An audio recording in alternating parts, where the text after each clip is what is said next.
corner, sir. I'm interested in the psychology of conspiracy theories. I just wonder whether you have any observations or speculations to make about that. I mean, why is there such a powerful desire in some people to believe any conspiracy theory that comes along? Is there some kind of biological or evolutionary advantage in that factor? Probably, yes. I think it's fairly likely that there is an evolutionary benefit for being able to trust other people. It allows us to cooperate. And as a society, we work as a society because we can cooperate with each other and trust people. The fact that my wife and I are not sitting at home guarding our home suggests that we trust the police to keep law and order. These are people who they have a particular trust of the people they choose to treat as authority figures. In some cases, in the past, that would have been the church or their local lord of the matter. These days, authority figures are a little bit different, and for some people, the authority figure is the person who challenges the bigger authority figure. I think conspiracy theorists, as a second point, a lot of them also have a fairly strong anti-government streak running through them.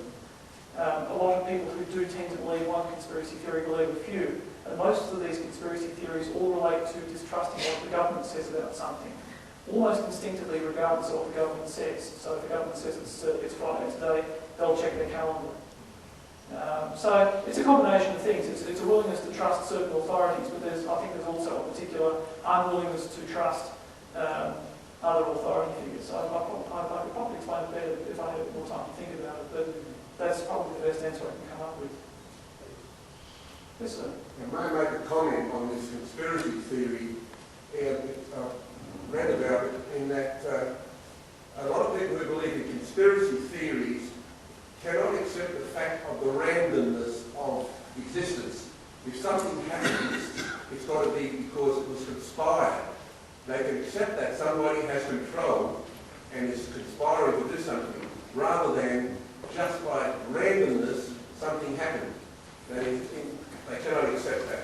They have no control over life that way. Yes, that's an excellent point, and one I should have made. It's the problem of accepting the idea that events can happen at random, or that the cause of an event must be in some way in proportion to the event itself, underlines a lot of these belief systems. For example, to pick another example, important people die in amazing, tragic ways. The President of the United States doesn't die of a cold from having given a long speech without wearing an appropriate jacket for winter. Princess Diana didn't die because her driver was drunk and his car was travelling too fast in a tunnel. It's got to be something in proportion to the importance of her life. And when random events happen, that throws things out. So they seek an explanation for what would normally just, by most people, be considered a random event. Yes, sir, again. Yeah, it seems to me the important thing about skepticism is that it needs to be properly directed, because you can argue, or I would argue, that these conspiracy people, or these hoax people, are themselves being extremely sceptical. Absolutely they are. The point of skepticism is not to automatically doubt everything. It's more to question everything and ask for evidence. As Stephen said at the start of the talk, skeptics seek the evidence. We don't automatically dismiss a claim.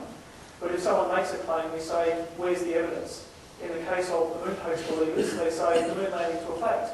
We ask, where's the evidence? And the answer is, there is none, therefore I won't believe you. If, on the other hand, a conspiracy theorist says that the events of September 11 were caused by a bunch of Arab terrorists seizing several aircraft, we say, where's the evidence?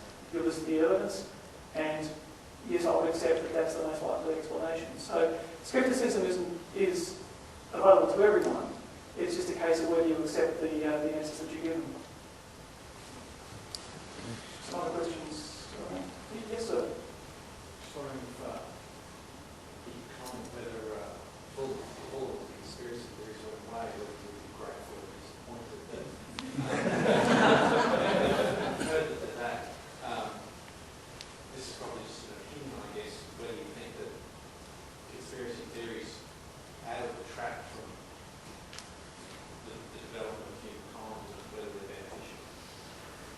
In general, I'd say conspiracy theories aren't helpful because of the mindset that underlies them. The automatic acceptance of evidence that supports the theory, the automatic dismissal of evidence that doesn't support the theory, and what goes with that in the sense of the automatic distrust of authority, that if the government said it, it must be wrong sort of mentality. One of my colleagues on one bulletin board said that the one thing that absolutely terrifies him is to be in a trial where the jury was made up of 12 conspiracy theorists. Because the prosecutor would be able to make any idle speculation about the defendant and the jury would potentially make it up without providing any supporting evidence. That's the main danger of conspiracy theory in the more the global sense, not the specific danger of people believing that the moon landings were faked. It's the consequence of that sort of belief system when it pervades the community. So, as a general rule, I'd say yes, if conspiracy theories could be eliminated from the way people think, I think society would be a lot better off. The danger, of course, would be that if we have the instinctive trust of authority, then you have the opposite danger of the abuse of that trust. So, a little bit of scepticism is always good, but not the blind acceptance of any questioning of authority. It is a little bit of a tricky line to walk. Yes, don't forget, you haven't mentioned it, but a lot of these conspiracy theorists are making a lot of money.